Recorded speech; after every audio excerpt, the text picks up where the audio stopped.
बताया जा रहा है कि जैसे ही गौशाला में नामकरण संस्कार की राय दी गई, नंद बाबा सहर्ष उसके लिए तैयार हो गए।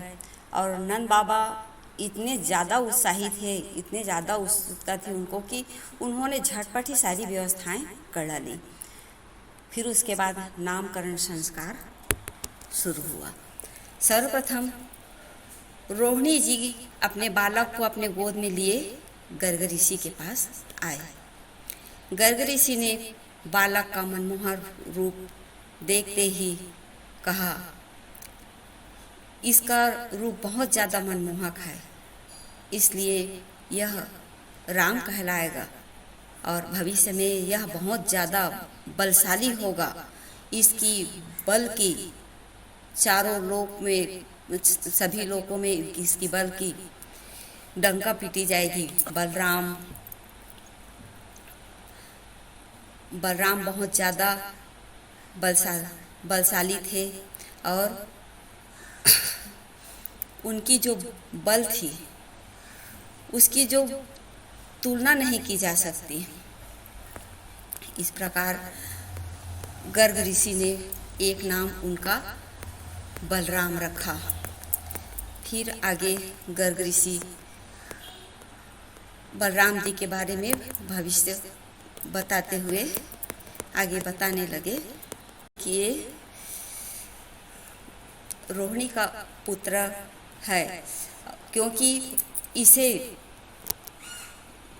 माता देवकी के गर्भ से रोहिणी के गर्भ में स्थापित किया गया है, इसलिए इसका नाम संकर्षण भी होगा। उन्होंने यह बात स्पष्ट रूप से प्रकट तो नहीं किया, लेकिन यह बता दिया कि यह स्थानांतरित किया हुआ बच्चा है और यह कृष्ण का सहोदर भाई है। सहोदर मतलब सगा भाई है, क्योंकि कृष्ण भी देवकी के पुत्र थे और बलराम भी देवकी के पुत्र थे। इस तरह गर्ग ऋषि ने बलराम जी का नाम रखा राम, बलराम एवं संकर्षण तथा बलदेव। अब बारी आती है बाल कृष्ण के नामकरण की। गर्ग मुनि ने आगे बताया कि यह जो बालक यशोदा के गोद में है, इसने हर युगों में अपना जो शरीर का कलर है वह बदला हुआ है। अभी ये श्याम वर्ण में आए हैं, इससे पहले वे श्वेत वर्ण में, फिर लाल, फिर पीला, अभी श्याम वर्ण में आए हैं। इस तरह इनका नाम कृष्ण होना चाहिए और उन्होंने उसे कृष्ण कहकर पुकारा। देवकी वसुदेव भी इन्हें कृष्ण ही कहते थे, किंतु एक बात और है कि ये लीला पुरुषोत्तम हैं और अनेक प्रकार की लीलाएं करने वाले हैं आगे।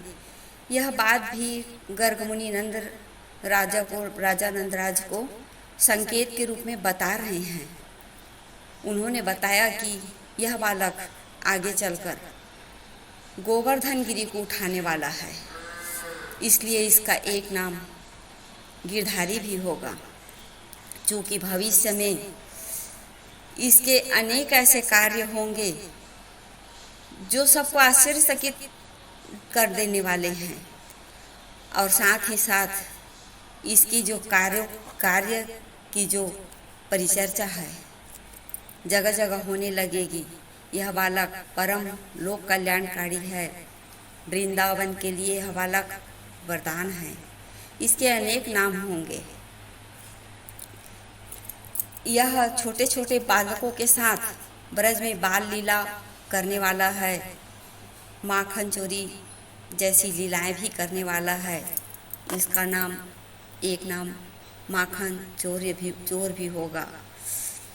यह बालक अपार शक्ति, सौंदर्य और ऐश्वर्य का स्वामी है, अर्थात यह भगवान नारायण का ही स्वरूप है। इस तरह गर्गाचार्य जी भगवान श्री कृष्ण के बाल रूप का वर्णन अपने मुख से तो कर रहे हैं, लेकिन अंदर ही अंदर उन सभी रूपों को सोचकर, देखकर वे परम आनंदित हो रहे हैं और अवर्णनीय है उनकी लीला। यह सोच सोच कर वे गदगद हो रहे हैं, भाव विभोर हो रहे हैं। गर्गाचार्य मुनि के नेत्रों से अश्रु बह रहे हैं। गर्गाचार्य जी अपने आप को धन्य मान रहे हैं, क्योंकि वे भगवान के नामकरण करने वाले हैं। वे केवल अंशावतार के नहीं, स्वयं परमपिता परमेश्वर के नामकरण करने आए हैं।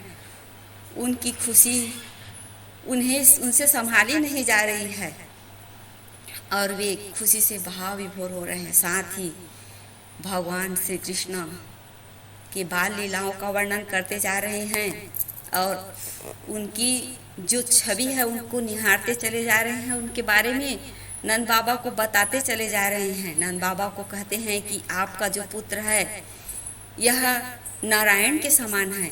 उन्होंने उन्हें डायरेक्ट ये नहीं बताया है कि ये भगवान श्री कृष्ण हैं, वो परमपिता परमेश्वर हैं जो आपके घर में पुत्र बन के आए हैं। वे उन्हें संकेत दे रहे हैं कि ये नारायण के समान हैं। आप क्योंकि भगवान नारायण के परम भक्त हो, एक समय था कि आपने बहुत तपस्या की थी, माता यशोदा ने भी बहुत तपस्या की थी, इसलिए ये आपके घर में पुत्र के रूप में पधारे हैं और आपको अपनी सारी लीलाओं का साक्षात दर्शन कराने वाले हैं।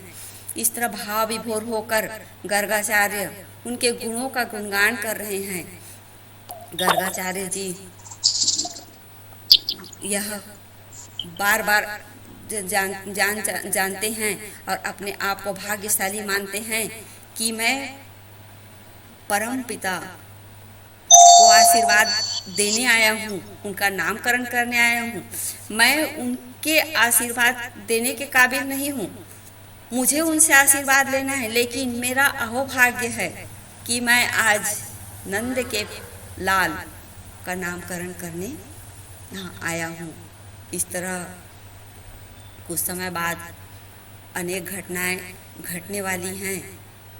यह सारी जानकारी गर्गाचार्य जी नंद बाबा को देते हैं, साथ ही चेतावनी भी देते हैं कि आपके पुत्र को आपको बहुत ज़्यादा सुरक्षित रखना है, संभालना है, बुरी नज़रों से बचाना है, क्योंकि आगे आने वाला जो भविष्य है इस बालक के वर्तमान के साथ जुड़ा हुआ है। क्योंकि यह जो वर्तमान में अपना स्वरूप दिखाने वाला है, सारे ब्रज को अपनी लीलाओं का जो दर्शन कराने वाला है, यह लीला पुरुषोत्तम बाल कृष्ण आगे चलकर योगेश्वर श्री कृष्ण बनने वाला है। यह गर्गाचार्य बहुत अच्छे से जानते थे।